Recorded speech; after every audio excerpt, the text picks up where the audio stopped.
কি থাকতে আল্লাহ দিকে ফিরে আসতে হবে। দুনিয়া তুচ্ছ, সামান্য ভোগ বিলাসের বস্তু। এই পৃথিবীতে আমাদের পূর্বে কেউ এসে চিরস্থায়ী হয়নি, আমরাও হব না।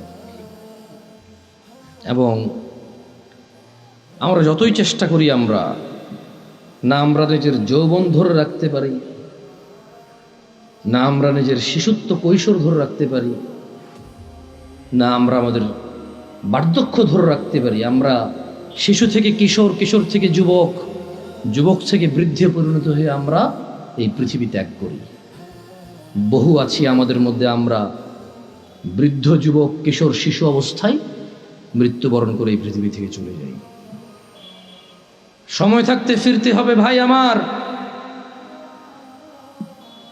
বন্ধুর জন্য কি প্যান্ডেল করেছো তোমরা? আমার বোনদেরকেও বলি, ও আমাকে বিয়ের পরে, মেয়ের বয়স মাত্র 18 বছর, ওয়াল্লাহ ভাই আমি কথা বলতাম না, আমাকে ভয়েসে বলেছে যে ভাই আমার বয়স মাত্র 18, আমার একটা বাচ্চা আছে, আমার স্বামী খুব বদমেজাজি, আমাকে তালাক দিয়েছে, এখন ও অনুতপ্ত থাকতে চাই। কত বছর বয়স মেয়ের? শুধু 18, একটা বাচ্চার মা। যে বাচ্চা, ওই বাচ্চার বয়স আমাকে বলেছে যে 3 মাস বা 3 বছর আমার শরীর মনে নাই, এরকম কিছু বলেছে। আমি বললাম আপনি কি মানে নিজে নিজে পছন্দ করে বিয়ে করেছেন নাকি বাবা মা পছন্দ করে বিয়ে দিয়েছেন? বললো যে বাবা মা পছন্দ করে বিয়ে দিয়েছে। আমি বললাম বিয়ের আগে স্বামীকে চিনতেন না? বলে যে না। আমি বললাম আপনার স্বামী নামাজ পড়ে না, ঠিক না? বলে যে হ্যাঁ। আমি বললাম আপনার স্বামী তো নামাজ পড়ে না, ঠিক না? হ্যাঁ। আমি বললাম আপনার স্বামী হুজুর, আলেম এগুলো বলে লাভ কি?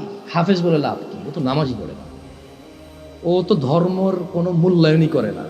ও আপনাকে তালাক দেয় আবার রাখে, আবার তালাক দেয় আবার রাখে, আবার তালাক দেয় আবার রাখে, এখনো আপনাকে রাখতে রাজি আর আপনি ওর কাছে থাকতে রাজি। তো বললো যে প্রথমে একদিন তালাক দিল, তালাক দেওয়ার পর ওনার স্বামী বিলিভ করে একসাথে 3 তালাক দিলে তালাক হয়ে যায়।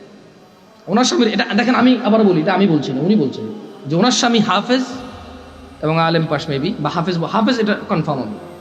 তো বললো যে উনি জানে যে এক বৈঠকে 3 বার তালাক দিলে তালাক হয়ে যায়, কিন্তু শেখ মুস্তাফিজুর রহমান বিন আব্দুল আজিজ মাদানীকে যখন ফোন করেছে তখন উনি বলেছে আচ্ছা ধরলাম একবার, 3টাকে কয়বার ধরলাম? এক বৈঠক ধরলাম। বলে যে আপনাকে আদ দিছে? বলে যে হ্যাঁ আরেকবার দিছে। বলে যে ওটাকে আবার ধরলাম। বলে যে আদ দিছে? বলে যে সে গোপন করছে, কিন্তু সে একদিন আমাকে বলছে তোমাকে আমি তালাক দিলাম, তুমি যাচ্ছ না কেন? এই কথাটুকু শেখের কাছে সে গোপন করেছে। কি করেছে? শেখ নাকি তখন প্রশ্ন করেছে আপনি যদি হানাফি মাসলাকের হন, জীবন যদি হানাফি বিধান অনুযায়ী চলেন, আর আপনার স্বামী নিজে যেহেতু হাফেজ বা আলেম, ও তো এটা জানে যে এক বৈঠকে 3 বার দিলে হয়ে যাচ্ছে।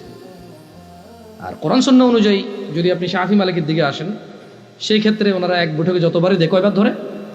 একবার।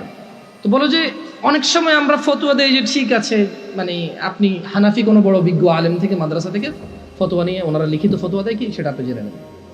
মানে তালাক নিয়ে তেমন কেউ ভেজাল করতে চায় না, কারণ মারামারি কাটাকাটি হয়ে যাবে, বোঝেন নাই, মিছিল মিটিং হয়ে যাবে। এক গ্রুপ বলবে তালাক হয়ে গেছে, আরেক গ্রুপ হয় নাই, বলবে যে জানা করতেছে অমুক হুজুরের কথায়। ভাই এটা বিশাল বড় একটা প্রবলেম, বুঝছেন না? বোঝেন নাই, সত্যি আমার পক্ষে সলভ করা সম্ভব না। তখন আমি ওই বোনকে বললাম যদি আপনার তালাক হয়ে যায় চলে যান, ইদ্যত পালন করে কোথাও বিয়ে বসে যাইয়েন, আর পরবর্তী স্বামীর যত্ন নিয়েন, স্বামীর জন্য সেজে গুজে থাকিয়েন না, ওকে বাধ্য করিয়েন না নতুন জামা কাপড় কিনে দিতে। আপনার যতটুকু জামা কাপড় আছে ওখান থেকে সবচেয়ে ভালো জামাটা রান্না বান্না শেষে জোহরের নামাজ পড়ে সবচেয়ে ভালো জামাটা পরিয়েন। আপনার বাসায় যে অমুক তেল লাগবে, তমুক তেল লাগবে চুলে দেওয়ার জন্য, ওকে বাধ্য করিয়েন না। যেই তেল আছে, চুলে যদি তেল দেওয়ার অভ্যাস থাকে, ওখান থেকে একটু তেল নিয়ে মাথা আছড়াই নিয়ে, আর আপনার উপস্থিত যে জামা কাপড় আছে ওখান থেকে ভালো জামাটা পরিয়ে